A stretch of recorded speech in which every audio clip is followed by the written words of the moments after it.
What's up, back with another one. Today I'm showing you a clip of Juelz Santana speaking on Dipset. Check this clip out. Take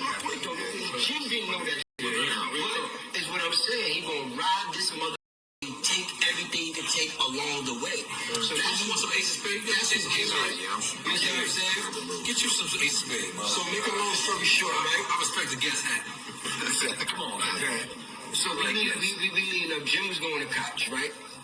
He didn't, he wasn't the artist like I was. I was the, Juelz, I was a superstar to win everybody, you know what I'm saying? I was the reason we got the deal at Def Jam. I was the one who said, if Jim don't get a deal, I said it in my rhyme, but then Jim got to get a deal for you to sign me.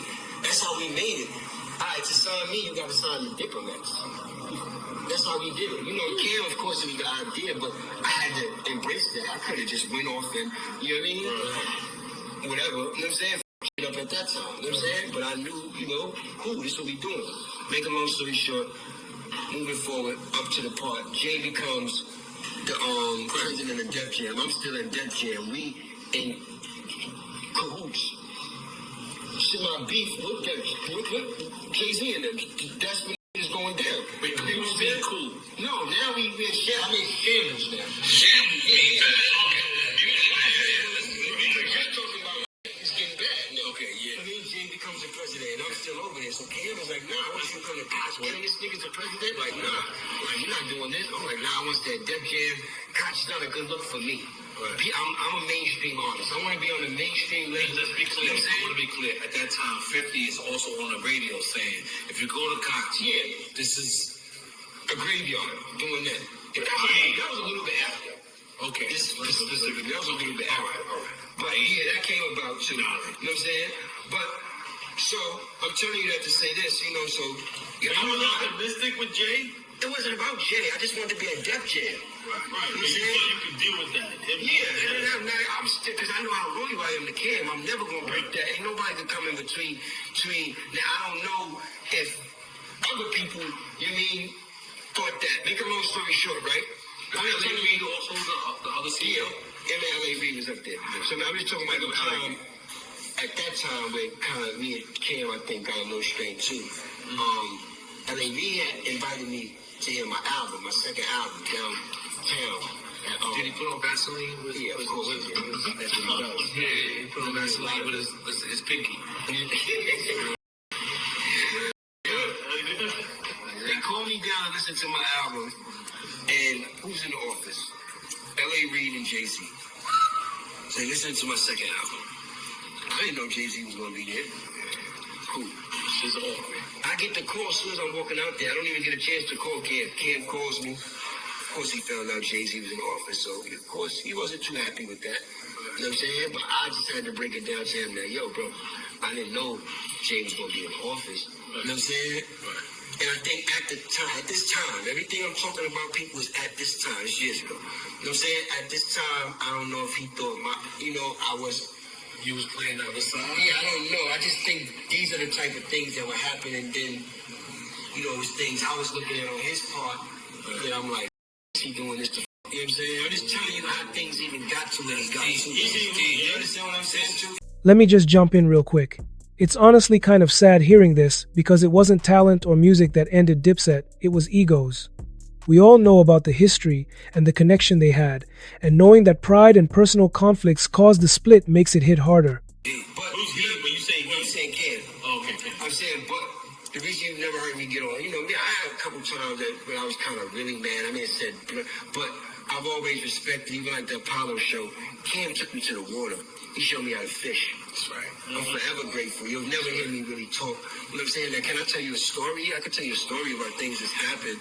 You know what I'm saying? But for the most part, that's my brother. Like, what he did for me always going to outdo whatever has been done that we've argued or fought about. You know what I'm saying? So I got mad love for Cam. I got mad respect for Cam.